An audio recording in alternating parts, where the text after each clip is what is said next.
Bioware are definitely ramping things up, releasing news and info nearly daily now, and we're just honestly trying to do our best to keep up and give you the info on the content we think is the most important. But with that being said, things do get left behind.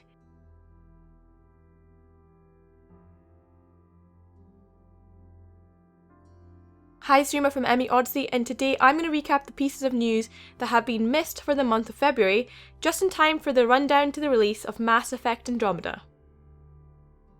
So earlier in the month we got some very brief information on Mass Effect Discovery, the first in a 4-part comic series that is due to release on the 24th of May this year. Discovery focuses on a young Turian military recruit, Tyrion Kandros, as he infiltrates the Andromeda Initiative in search of a scientist who's made, quote, a potentially devastating discovery. From what little we've seen from the comic, it shows Tyrion is accustomed to tragedy, and if that name sounds familiar, Tyrion does share the same last name as Nyreen Kandros, the Turian Cabal, leader of the Talons, and Arya's former flame that you meet on the Omega DLC. Nyreen was known to come from a family with an honoured military tradition, but how Tyrion is related to Nyreen is still unknown at this point. Bioware have also released part 2 of their gameplay series that this time focuses on combat profiles and the squad. As we didn't really do an analysis, I'm going to list my brief thoughts as well as what I picked up from the video. So, initial thoughts? Well, the gameplay is gorgeous, as last time, which is always welcome to see, and we got some more clarifications on profiles and skills. So as stated in the previous part, skills are basically focused in either combat, biotic or tech, and there are 7 profiles which are a mix of these skills. The video focuses on the biotic heavy adept class and the varied explorer profile. The skills you choose will open up different profiles and therefore different bonuses, however these profiles aren't locked, allowing you to switch them out, which will definitely make for some very interesting gameplay. The video also discusses favourites, which is a more complex version of how we mapped abilities in the trilogy. We can now create a playlist of sorts of different abilities that can be swapped in and out during combat depending on the situation. And lastly, the video focuses on the 6 squad mates and their skills and commands. It seems that squad commands are still apparent but more useful, and you can now stack up yours and your companion's abilities to create massive damage via power combos. Now part 3 of the series will be focusing on exploration and is due to come out some point today as recording this video, and as exploration isn't something we've been hugely shown yet, Ash and I will be doing an analysis video as a lone single video, probably over the weekend or some point during the start of next week, so keep your eyes peeled for that. Another exciting piece of news is that Game of Thrones and Tudor star Natalie Dormer will be joining the voice cast as Dr. Lexi Tapero, our Asari doctor aboard the Tempest. We still don't know a huge amount about the character, other than she's wise, witty at times, and very capable.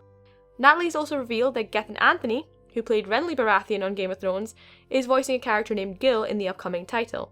Who this character is still unknown, but with the caliber of the voice cast, I'm sure we'll love the character nonetheless. Other voice actors confirmed include Kamal Nanjiani from Franklin and Bash and Silicon Valley fame. Kamal will be voicing Jaron Tan, a Silurian politician who seems to crave power but is unsure of himself and his role, following the archetype of politicians we have seen in the Milky Way. And lastly, we have Daniel Rain confirmed as Veteran X, and Katie Townsend, who will be playing Suvi, a member of the Tempest crew who will be Scottish, which makes me personally very, very happy. A very small side note, it has been confirmed that before we begin the game, we will have a chance to select Commander Shepard's gender. How this will affect the game's story is unknown, but we don't imagine hugely, most likely to change the pronouns in the codex and mentions of the character in the story. GameSpot has looked into certain characters and how they approach science and religion in the new game, as well as discussed certain characters who we've mentioned earlier, in particular Suvi. So what did we learn from this article? Well, the article discusses Suvi, who stares out, quote, into the depths of space and admiring the view. To her, the distant and majestic planetary bodies are a constant reminder of the divine intelligence behind all of creation. Suvi also loves science, but believes it's a way for her to get closer to something bigger than herself. Other characters find themselves on the mission for a variety of different reasons, ranging from self-discovery, to mission directives, to learning from new cultures. GameSpot also delve into conversations and how they can affect different relationships. For example, different characters can respond to different tones, i.e. PB responds better to a more casual tone, and Cora may respond better to more of a formal tone.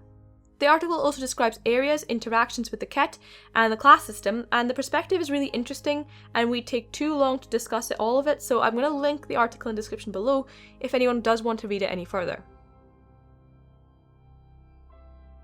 IGN has also released their 17-minute gameplay sneak peek that focuses on PB's loyalty mission. It does have some story spoilers, so I don't want to really cover it too much, but what did we learn from the video? Well, for one, the setting seems to be the same we saw in the CES 2017 gameplay. There is some criticism of banter in the video in regards to Sarah and PB's dialogue. First of all, it should be noted that the characters aren't meant to be as mature as the ones we saw in the trilogy. And secondly, as discussed in other hands-on experiences, banter doesn't seem to be a huge issue going forward. It should also be noted that Mike Gamble has stated the level of hints shown in the video are just to teach us important mechanics for the later game. It also introduced us to some other characters who seem to be minor but seemingly related to PB. As we're trying to avoid any spoilers, I won't go into any further detail there, but if you want to check it out, I'll link the video in the description below. And at 4K and 60 frames per second, the game still looks dynamic, beautiful, and fast, which is everything we need to see.